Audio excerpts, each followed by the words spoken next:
The last 24. A zealot's witness. A resurrection story told through the eyes of Simon the Zealot. I remember the weight in the room, not the weight of bread or wine, not the clink of pottery or the rustle of garments. I mean the kind of weight that presses against your soul before something holy splits open. He took the bread like he always did, but his hands trembled slightly, just for a moment. No one else noticed. But I did. I used to be a fighter, a zealot. I once believed the kingdom of God would come with a blade, not a table. I thought revolution was made of fire, not of kneeling and washing dirt from men's feet. And here he was, our rabbi, our friend, saying strange things like, "This is my body, broken for you." Broken. He tore the bread in half. He passed the cup next. "This is my blood, poured out." My throat burned. He was talking like a man saying goodbye. I looked at Judas. He wouldn't meet my eyes. His hand hovered over his cloak, as if hiding something. Jesus looked at him, and in that silence, something unspoken and unsettling passed between them. Moments later, Judas disappeared. We followed him to the garden. I'd been here before when we camped outside the city. But tonight, the olive trees felt like they were listening. He went a little farther to pray. We were supposed to keep watch. But our eyes failed us. My eyes failed him. When I woke up, he looked different.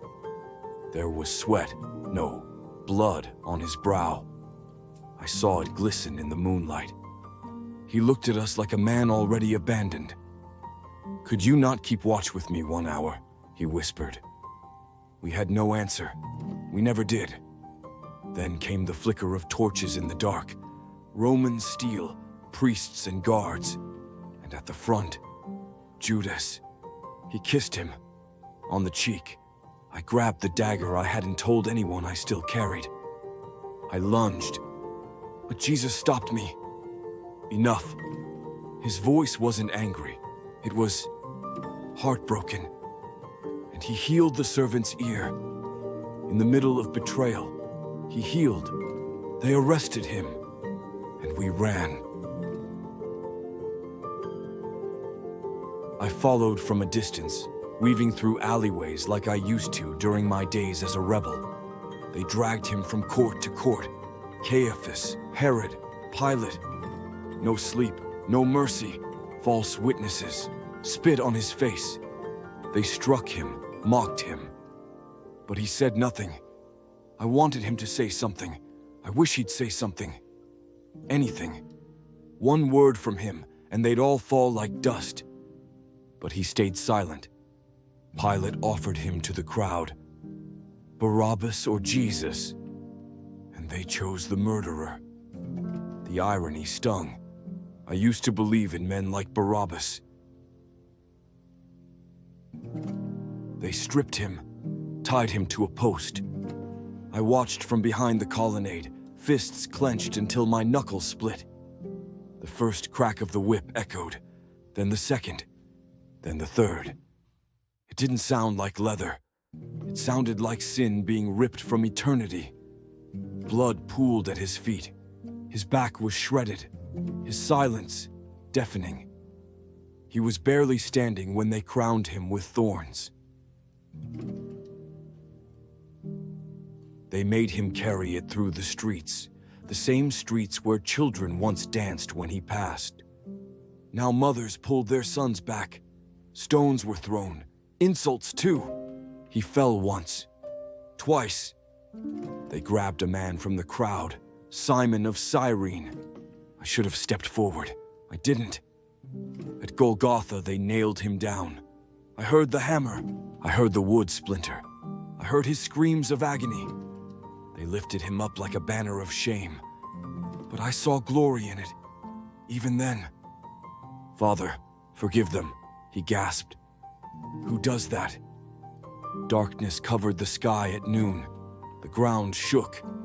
And then, "It is finished." He breathed out, and the world stopped. Joseph took his body, wrapped it gently, laid it in a borrowed tomb. I couldn't move. I couldn't eat. We all scattered. Peter wept like a child. John stayed with Mary. The rest of us, we grieved in silence. Hope doesn't just die. It explodes and leaves you hollow.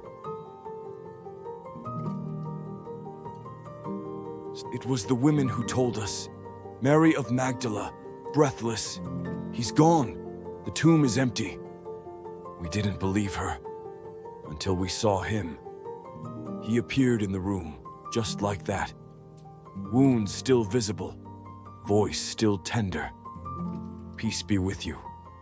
He said it to us, the ones who ran, the ones who failed. And then he showed us his hands, his side. I fell to my knees, because I realized he hadn't come to raise an army. He came to raise the dead. I must confess, I used to think God's power looked like rebellion. Swords, strategy, domination. But power, real power, looked like surrender. It looked like love wrapped in torn flesh, like forgiveness nailed to wood, like a tomb that couldn't hold a king. This was no political messiah. This was the Lamb, the door, the resurrection and the life. And I, Simon the Zealot, was not worthy of his sandals, but he called me anyway. And now I tell his story, not with fire, but with truth, because I watched the world end, and I watched it rise again.